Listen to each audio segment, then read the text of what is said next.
Assalamualaikum warahmatullahi wabarakatuh. Perkenalkan nama saya Nanda Faizah dengan NIM 21416255201166 dari kelas IF 21F. Di sini saya akan mempresentasikan mengenai penamaan sistem terdistribusi.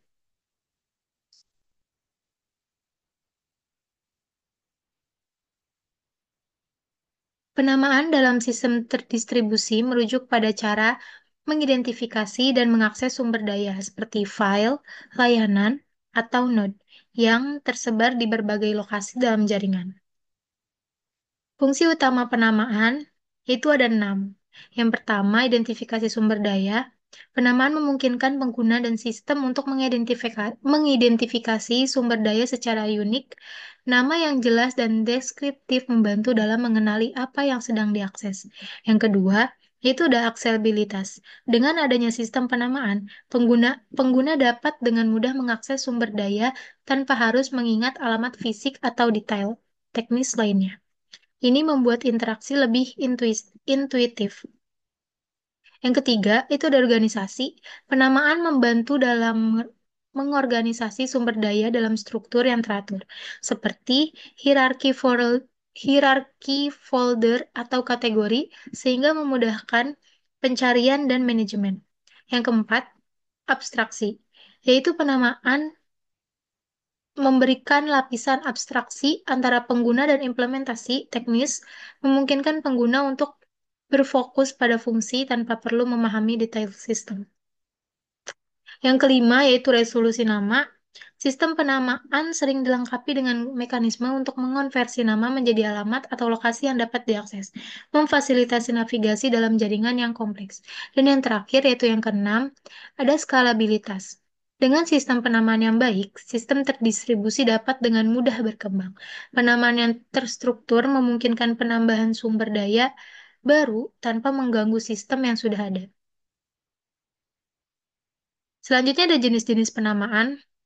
Yang pertama yaitu penamaan absolut, mengacu pada lokasi spesifik dalam sistem, biasanya menggunakan patch lengkap. Yang kedua, penamaan relatif, mengacu pada sumber daya berdasarkan konteks saat ini, tidak memerlukan patch lengkap. Dan yang ketiga yaitu penamaan flat, sederhana dan tidak terstruktur, menggunakan identifier unik, identifier unik tanpa hierarki. Lalu ada model penamaan. eh, Model berbasis lokasi, yaitu menyimpan informasi berdasarkan lokasi fisik atau logis. Lalu ada model berbasis nama, yaitu menggunakan nama yang berarti bagi pengguna, tidak bergantung pada lokasi, misalnya DNS di internet. Lalu ada model berbasis konten, mengidentifikasi sumber daya berdasarkan isi atau atributnya.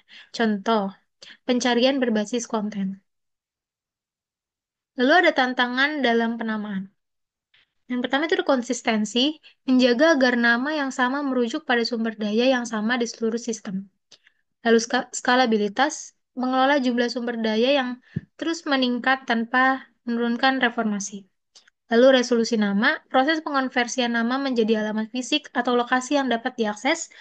Keamanan, yaitu memastikan bahwa penamaan tidak dapat disalahgunakan atau diakses oleh pihak yang tidak berwenang. Lalu ada contoh sistem penamaan. Di sini ada DNS atau Domain Name System, mengonversi nama domain ke alamat IP. Lalu ada LDA, LDAP atau Lightweight Directory Access Protocol, menyediakan layanan direktori yang memungkinkan penamaan dan pencarian sumber daya. Lalu ada Kubernetes, mengelola penamaan dan penemuan layanan dalam lingkungan kontainer. Oke. Kesimpulan pada materi hari ini yaitu penamaan dalam sistem terdistribusi sangat penting untuk mengidentifikasi, mengakses, dan mengelola sumber daya yang tersebar. Fungsi utama penamaan mencakup identifikasi unik, aksesibilitas, dan abstraksi, mendukung interaksi yang efisien. Tantangan seperti konsistensi dan keamanan perlu dikelola untuk menjaga integritas sistem. Secara keseluruhan, sistem penamaan yang efektif mendukung kolaborasi, memudahkan pemeliharaan, dan memungkinkan skalabilitas, menjadikannya komponen vital dalam merancang sistem terdistribusi yang sukses. Sekian materi presentasi dari saya.